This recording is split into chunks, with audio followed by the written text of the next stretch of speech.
Man, oh man, what a week. Worries about housing and mortgage loans hitting stocks very, very hard. Now some states are using taxpayer money to bail out homeowners who bought houses they cannot afford. Should the government be doing that? Good morning, I'm Neil Cavuto. Let's get the bottom line, shall we? From Charles Payne and Laura Swartz and John Bradshaw-Layfield, along with Lee Gallagher and Meredith Whitney. Meredith, what do you think? The bailout is in vogue. Heck no.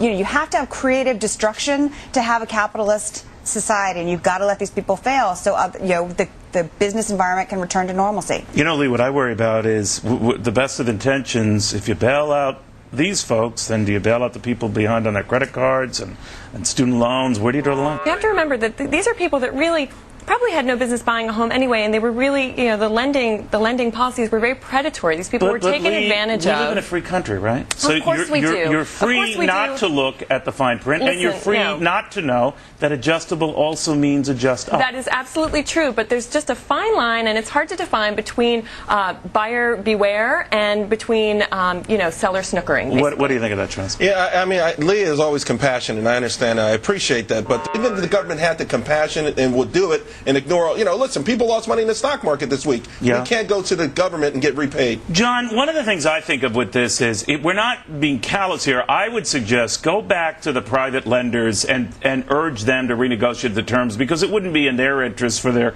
customers to simply go belly up. It costs them more to lose that, to deal with a foreclosed property, to resell the property. So my point is, incentivize the private lenders to renegotiate, but I get very nervous when the government puts itself in the business of bailing out. What do you think? I think you're exactly right, Neil. Meredith is right. Economic Darwinism has to take place here for the free market to straighten it out, and it will. Laura, what do you think of that?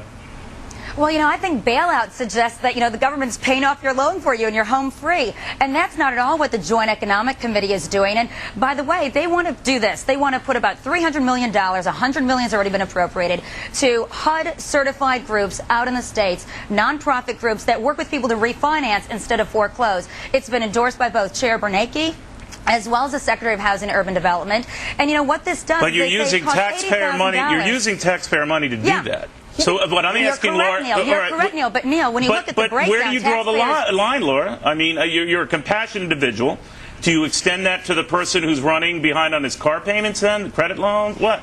No, this is for those people that are in default or at the risk of foreclosure. There's 1.8 million arms resetting in the next year and a half. There's $1.3 trillion out there in these loans that have to be paid back. It costs $80,000 to foreclose a home. Both the lender, the buyer, and the city government pays for that. Neighborhoods pay for that. And this way, instead of spending $80,000 on a foreclosure, it costs as little as $1,000 or as much as $3,300 to refinance. So it's cheaper in the long run to do this. What do you make of that, Meredith? I mean, to begin with, $300 million is not going to even make a dent on the housing market. So it's a silly act of Congress. That's Charles's main house right there. The scary part is that it sets a horrible precedent. So I'm going to get behind on my liposuction loan, and so the government's got to bail me out. I mean, where do you end? How did you know that? Exactly. My point is, where does it end? It's a ridiculous premise, and it shows that these guys don't know anything about the housing market. One of the things to remember is that, lack of regulation is really what led to this. So, we could have seen more regulation from the Fed. I mean, lenders were giving mortgages away without verifying the borrower's income. I mean, I think we could use more of that anyway. And so,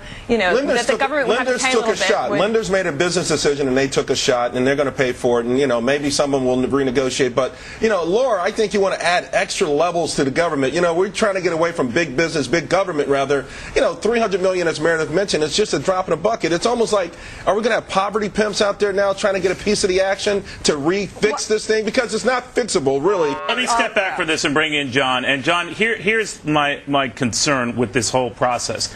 That all of a sudden, in saying that we're going to help out those who've been sort of leveraged behind, is that we're now setting the stage for a problem that could get greater. What's $300 million now? We know with the Medicare reform it got to be, a gazillion dollars. So it gets bigger and bigger and bigger. Where do we stop it? I think you stop it right here. Neil, this is not a socialist economy. People make bad decisions. You cannot bail them out. And you can't punish people that make good decisions and say, listen, you made good decisions. We're going to take money from you and give it to people who made bad decisions. I'm not for bailing out the airlines. I'm not for bailing out the automakers. I'm letting economic Darwinism take place and let the free markets reign. That is the only way that this economy is going to work. We've cast a pall on entire industry because of a few. Would this accentuate that? Well, I think that's such a great point, because you have a subprime Really? immigrant. Oh, you have a subprime. You have an my own, by the immigrant. way. A doctor from India who comes and is technically subprime and has been paying his loan, every month. And then you have a consumer that's considered prime who takes on a subprime loan so that they don't have to put any money down. This is the piggyback mortgage. So Right. you have greed that is the basis of all this. I don't feel sorry for the teacher who's making 40 grand who, squeezed herself into a $2 million home and now can't afford it. But there's been greed on the part of the banks and lenders as There's well. no I mean, question. All right, guys. Now they're paying for it. And now they're paying for it. That's exactly right. Now they are paying for it in the market.